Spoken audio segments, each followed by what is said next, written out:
क्या आपको पता है बोर्ड के बारे में? सही पकड़े हैं, मैं बिहार बोर्ड की ही बात कर रहा हूं। हर साल बिहार बोर्ड लाखों बच्चों का एग्जाम कंडक्ट करवाती है। उन लाखों बच्चों में से लाखों बच्चों के लिए ये एग्जाम बहुत ही डिफिकल्ट हो जाता है। इन्हीं डिफिकल्टीज को मद्देनजर रखते हुए बिहार बोर्ड ने पिछले कई सालों से हर एक सब्जेक्ट में ऑब्जेक्टिव के रूप में सहूलियत प्रदान करी है और हम आए हैं उसी ऑब्जेक्टिव के प्रिपरेशन, कैलकुलेशन और सॉल्यूशन के साथ आपके बीच। स्वागत है आप सभी का हमारे और आपके अपने YouTube channel physics driver global institute पे। बिना देर किए हुए शुरू करते हैं क्वेश्चन बैंक से साल 2009 का क्वेश्चन प्रिपरेशन विद कैलकुलेशन। बिना देर किए हुए नजर हटने ना पाए ताकि एग्जामिनेशन के पेपर से नंबर हटने ना पाए। पहला क्वेश्चन है आपके स्क्रीन पर, आपके सामने। हमारे पास भी एक स्क्रीन है। बिना देर किए हुए शुरू करते हैं पहला क्वेश्चन देखिए क्या कह रहा है। कूलाम बल है, कूलाम बल है। ऑप्शन दिया हुआ आपको केंद्रीय बल, दूसरा है वैद्युत बल, तीसरा है दोनों, यानी केंद्रीय बल और वैद्युत बल दोनों। डी नंबर है इनमें से कोई नहीं। आपको शायद पता होगा, नहीं पता होगा तो कोई बात नहीं, हम बता दे रहे हैं कि ऑप्शन नंबर होगा सी ऑप्शन नंबर सही होगा क्वेश्चन नंबर 1 का। और सी ऑप्शन में कह रहा है दोनों ए एवं बी, ये दोनों सही होगा। क्यों दोनों सही होगा, रीजन भी बताऊंगा मैं, इंतजार कीजिए। पहला कह रहा है केंद्रीय बल। अब व्हाट इज केंद्रीय बल? केंद्रीय बल होता क्या है?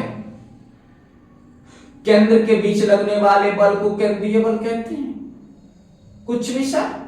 नहीं, बिल्कुल नहीं, बिल्कुल नहीं। किसके केंद्र के बीच बल लगेगा? किसके केंद्र के बीच बल लगेगा? केंद्र के बीच नहीं। यहां देखिए, जब भी हम कोई दो आवेश लेते हैं तो कूलाम चाचा के नियम से इनको मिलाने वाली रेखा के अनुदिश एक प्रकार का बल लगता है। जब रेखा के अनुदिश बल लगता है उस बल को केंद्रीय बल कहते हैं। अब ये चार्ज पॉजिटिव पॉजिटिव में भी हो सकता है, पॉजिटिव नेगेटिव में भी हो सकता है, लेकिन रेखा तो बनेगा। अब रेखा के अनुदिश जब बल लगता है उसी बल को हम केंद्रीय बल के नाम से जानते हैं, केंद्रीय बल के नाम से जानते हैं। और वैद्युत बल क्या होता है? वैद्युत बल आपको पता है, दो आवेशों के बीच लगने वाले बल को वैद्युत बल कहते हैं। इसलिए पहले क्वेश्चन का आंसर हो जाएगा ऑप्शन नंबर सी। क्वेश्चन आपके सामने, टिक लगा लो, टिक लगा लो।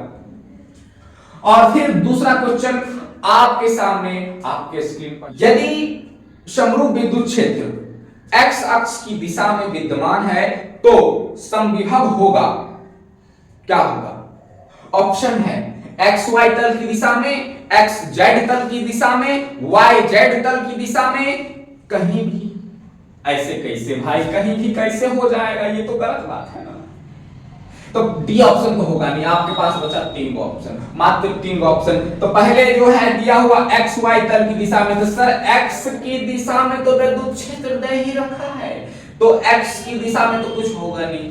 बी नंबर में भी एक्स है जेड के साथ, तो वो भी नहीं होगा। बच गया सी नंबर वाला वाई और जेड तल की दिशा में, तो दूसरा का भी आंसर हो जाएगा कुल मिला के ऑप्शन नंबर सी। और ऑप्शन नंबर सी आपको कह रहा है वाई जेड तल की दिशा में। इस तरह से आप टिक लगा सकते हैं। और नहीं समझ में आया तो फिर हम बता रहे हैं कि सपोज दैट ये विद्युत क्षेत्र है जो कि एक्स अक्ष की दिशा में अकॉर्डिंग टू क्वेश्चन।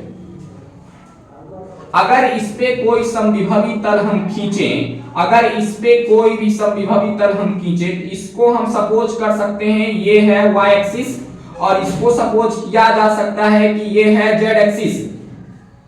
तो सर एक्स एक्सिस में वैद्युत क्षेत्र है तो समविभवी तल रह गया y और z के समांतर। इसलिए हमने ऑप्शन बताया 2 का सी होगा कि सर ऑप्शन जो है वह दूसरा का सी हो जाएगा। और सी नंबर कह रहा है y z तल की दिशा में समविभवी तल होगा।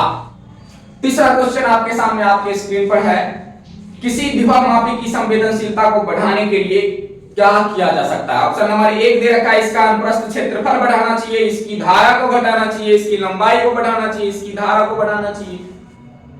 अगर आप लोगों ने पढ़ा है विभव मापी के बारे में, विभव मापी एक प्रकार का यंत्र होता है और वह यंत्र जो है वह किसी चालक तार से बना हुआ होता है और उसमें चालक तार की लंबाई जो होती है वह विभव मापी के लिए मायने रखती है। अगर उस चालक तार को हटा दें तो विभव मापी का कोई अस्तित्व नहीं बचेगा, कोई भी अस्तित्व नहीं बचेगा, बेचारा नाम मात्र से भी हट जाएगा, क्योंकि विभव मापी निर्भर कर रहा है सिर्फ और सिर्फ चालक तार की लंबाई पर। इसलिए यदि हम लंबाई को बढ़ाएं तो विभव मापी की संवेदनशीलता भी बढ़ जाएगी। इसलिए हम कह रहे हैं सर 3 नंबर का ऑप्शन भी क्या हो जाएगा, आपके साथ दे रखा है ऑप्शन नंबर डी। और ऑप्शन नंबर डी क्या कह रहा है, लंबाई को इंक्रीज करो और विभव मापी की संवेदनशीलता को बढ़ाओ। क्लियर है? नेक्स्ट क्वेश्चन आपके ही स्क्रीन पर है 4 नंबर। क्षेत्रफल के इसमें कुछ मिसप्रिंट दे दिया है। क्षेत्रफल ए के वृत्तीय पास के केंद्र पर चुंबकीय क्षेत्र बी है, तो उस पास का चुंबकीय आघूर्ण क्या होगा? रही बात चुंबकीय आघूर्ण को, तो शायद आपने पढ़ा होगा चुंबकीय आघूर्ण को एम से सूचित किया जाता है और एम फॉर नाम नहीं बताएंगे। तो चुंबकीय आघूर्ण किसी वृत्तीय पास के लिए क्या होगा, तो हम आपको बता दे रहे हैं, घबराइएगा नहीं, हम आपको बता दे रहे हैं कि 4 नंबर क्वेश्चन के लिए हो जाएगा इस तरह से। आप पुट कर सकते हैं, यहाँ पे हम एक बार लिख रहे हैं सूत्र को, फिर दूसरे तरीके से बताएंगे आपको। ये कुछ इस तरह से है, 2ba के पावर 3/2 अपॉन में mu not under root pi, इस तरह से लिखा जा सकता है। इसी को दूसरे तरीके से भी लिखा गया था, कभी कभी किसी क्वेश्चन में ऑप्शन बदल करके दे देता है इस तरह से 2ba अपॉन में म्यू नॉट और इसके अंडर रूट में दे देगा a अपॉन में रूट का पाई। तो घबराना नहीं है, आप ये ऑप्शन भी अगर रहे, अब क्यों रहे सर, क्यों रहे, बिना बात का तो नहीं रहे, हो सकता है बिहार बोर्ड विद्यार्थियों को बरगलाने के लिए इतनी सहूलियत दी है तो ऑप्शन भी चेंज कर सकता है, इसमें कहीं से कोई खलबली नहीं है। रूट का मतलब होता है पावर का 1/2, तो यहाँ पावर का 1/2 और इसके पावर 1/2 पावर का 1 जोड़िएगा तो a के पावर 3/2 हो जाएगा और पाई को रूट में यहाँ पर रख दिया गया है। दोनों ऑप्शन सही ही है, आप देख रहे हैं दोनों ऑप्शन सिमिलर है। कुल मिला के देखिए तो आप ये ऑप्शन किसमें दिया हुआ है, ये ऑप्शन आपको कुल मिला के डी नंबर में दिया हुआ है, अर्थात 4 का आंसर जो है वह क्या हो जाएगा, डी हो जाएगा। टिक लगा लो बिना देर किए हुए। क्वेश्चन नंबर 5 देखिए क्या कह रहा है। क्वेश्चन नंबर 5 कह रहा है यदि L प्रेरकत्व, R प्रतिरोध तथा C संधारित्र की धारिता है, आपको भी पता है लगता है, तो L/R एवं RC का विमीय सूत्र क्या होगा। सबसे पहले हम लोग जान लेते हैं L का विमीय सूत्र क्या होगा, R का विमीय सूत्र क्या होगा तथा C का विमीय सूत्र क्या होगा, फिर निकाल लेंगे L/R एवं RC का विमीय सूत्र। आइए देखते हैं। L मतलब हुआ प्रेरकत्व, प्रेरकत्व का विमीय सूत्र होता है नूनू ML2T-2A-2, इसको याद कर लीजिएगा। R जो होता है वह होता है प्रतिरोध, प्रतिरोध का विमीय सूत्र होता है ML2T-3A-2। C फॉर संधारित्र, संधारित्र का विमीय सूत्र होता है M-1L-2T4A2। अब तीनों का विमीय सूत्र आपके पास है, आप यहां से निकाल सकते हैं L बटा R का बीमीय सूत्र। सर L का बीमीय सूत्र क्या है, ऊपर में इसको रखिए Ml2T-2A-2। सर R का बीमीय सूत्र क्या है, Ml2T-3A-2। यानी कष्ट जो कटने वाला है ऊपर नीचे काट दीजिए, M से M बर्बाद, L2 लुट गया। T के पावर -2 है, बताना नहीं किसी को। यहां पर देखो T के पावर -3, ये भी नहीं बताना, ये ऊपर नीचे सेम है, ये दोनों भी बर्बाद हो जाएंगे। बच गया यहां पर, देखो क्या होता। अब ये T के पावर -3 ऊपर ले जाएंगे तो T के पावर +3 में आ जाएगा, तुमको पता है। और T के पावर +3 में से -2 करेंगे तो T के पावर आएगा -1। -1 आएगा, नहीं ये सर का, ये गंदी बात करी आपने। T के पावर ऊपर में चले गया तो +3 हो गया, 3 में से 2 जाएगा तो 1 बचेगा। मतलब कुल मिला के L बटा R की बीमा जो है केवल T रहेगी, क्योंकि T के पावर +1 आएगा। अर्थात हम कह सकते हैं L बटा R की बीमा जो है वह समय की बीमा के बराबर होता है। इसी को आप लिख सकते हैं, जो राशि नहीं है उसके पावर में 0 लगा के, m के पावर 0, l के पावर 0 और t के पावर है मतलब 1 है, मतलब 1 है। ये तो पहला हो गया l बटा r का। अब दूसरा पूछ रहा है आपसे, दूसरा क्या पूछ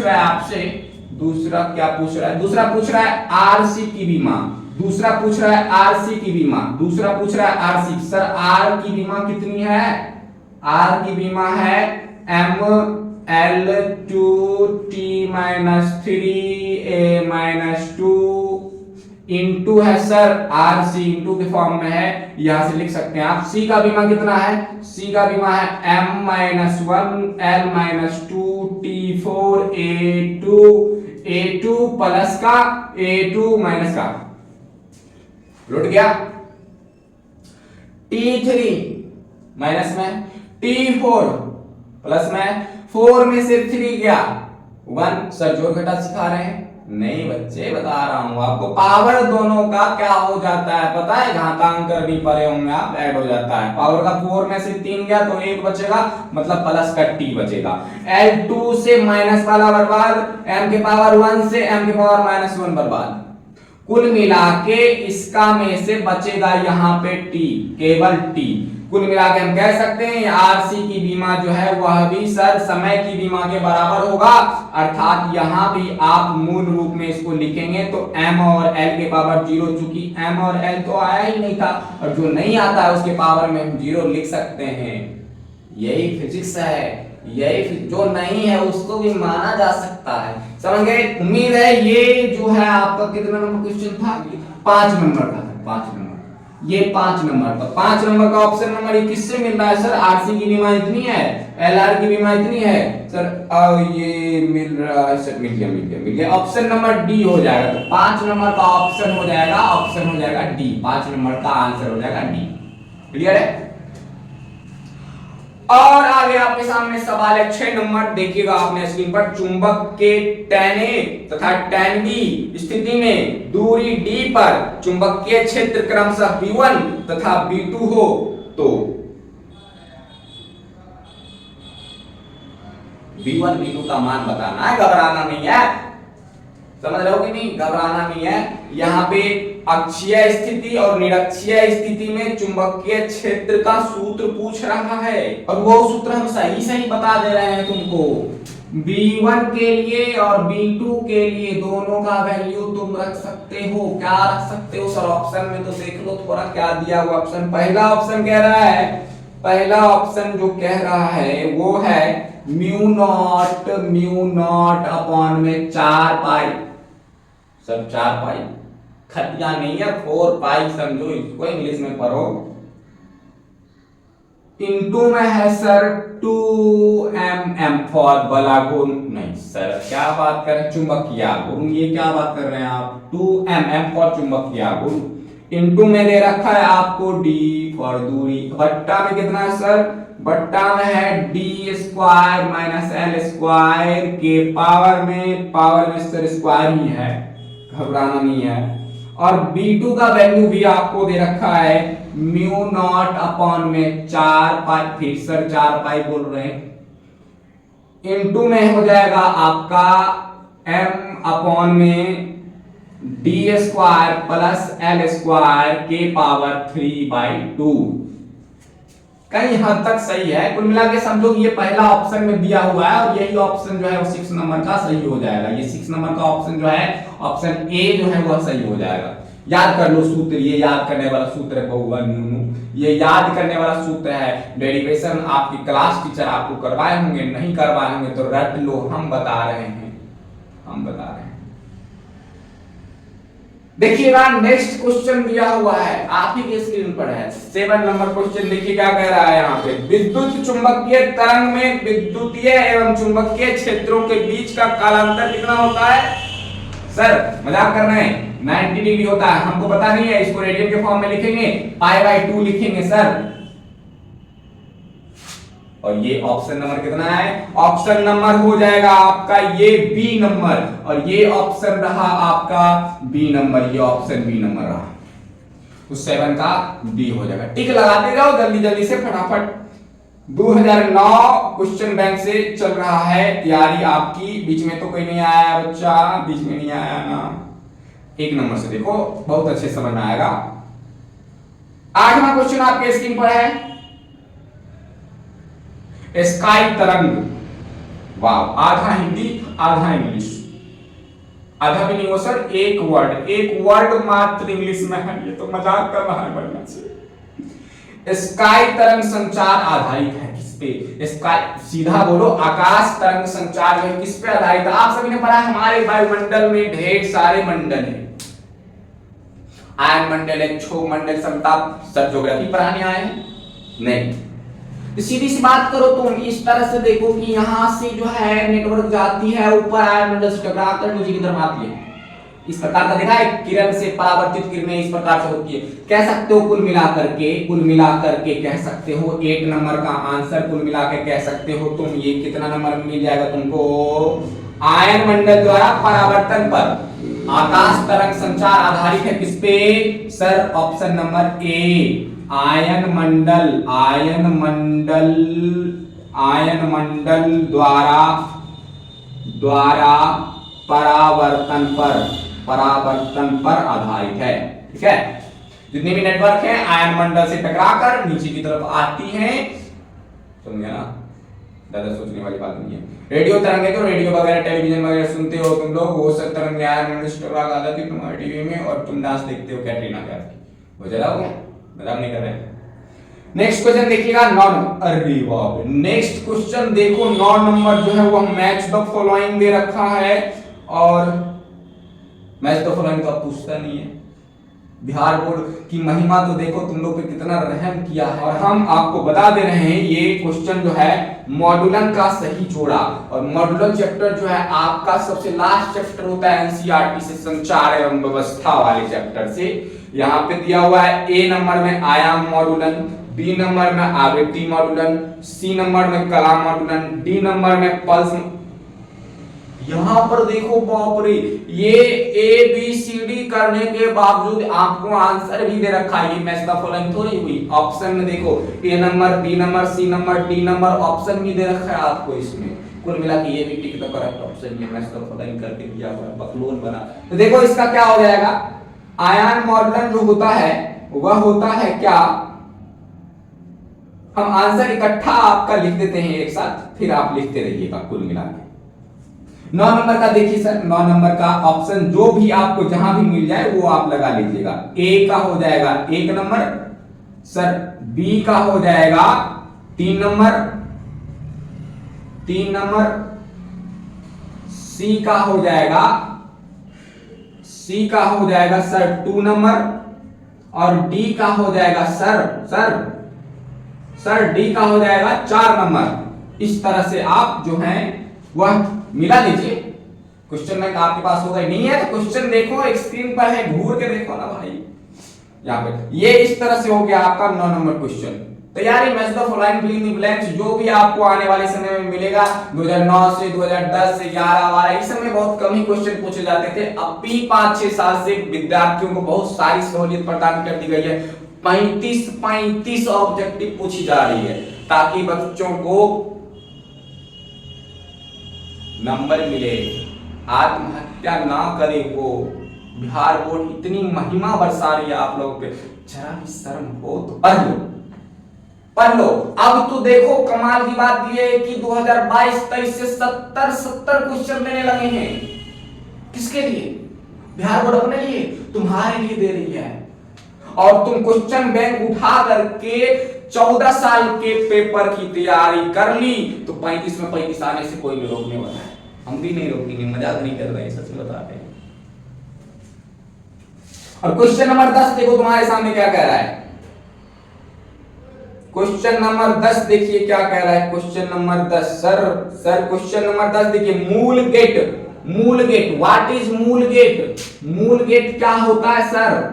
मूल गेट मींस, मूल मतलब फंडामेंटल मतलब बेसिक गेट। और बेसिक गेट जो है वह 3 ही होते हैं, एंड और नॉट। एंड और नॉट। ऑप्शन कितना नंबर है तुम लोग बताओ? ऑप्शन कितना नंबर है? ऑप्शन है सर डी। ऑप्शन है D, A and D, and O R, और एन ओ टी, नॉट। ये मूल गेट होता है। यहीं पर आपसे अगर मूल के जगह पर कुल दे दे, समझ रहे हैं बात, मजाक नहीं कर रहे, मूल के जगह पर कुल दे दे तो कुल गेटों की संख्या जो होती है वह 5 होती है। देखो तो 1 2 3 4 गिनती आ रही है हमको, तुम लोगों को गिनती आ रही है कुछ है। तो मूल गेट ये हो गया, कौन सा गेट होगा? ये हो गया मूल गेट। मूल गेटों की संख्या 3 और कुल गेटों की संख्या कितनी होती है? कुल गेटों की संख्या होती है सर 5। कुल गेटों की संख्या होती है सर 5। कुल गेटों की संख्या 5। अब वो 5 होता कौन है? तो ये वाला 3 वो हो गया 100, और एक होता है नैंड गेट और एक होता है नॉर गेट। इसका और इसका एक कॉम्बिनेशन और इसका कॉम्बिनेशन दोनों मिला दी कुल मिला के कुल गेट जो है 5 को हो गया, जो आपके सिलेबस में पढ़नी है। तो ये 2009 का क्वेश्चन था। प्रिपरेशन कैलकुलेशन अच्छी लगे तो फिर 2010 का क्वेश्चन देखिए। नहीं अच्छी लगे तो बिहार बोर्ड आपको और महिमा दर्शाएगी। ऐसा लग रहा है आपको? कहीं नहीं होने वाला, तैयारी करो बढ़िया से। ये दवाई है भाई, और ये वो दवाई है जो आपको इसी साल भर नहीं 12th बोर्ड एग्जाम के बाद भी काम देगा। कहते हैं कि तबाह होकर भी तबाही नहीं दिखती, और ये इश्क है जनाब, इसकी दवाई नहीं।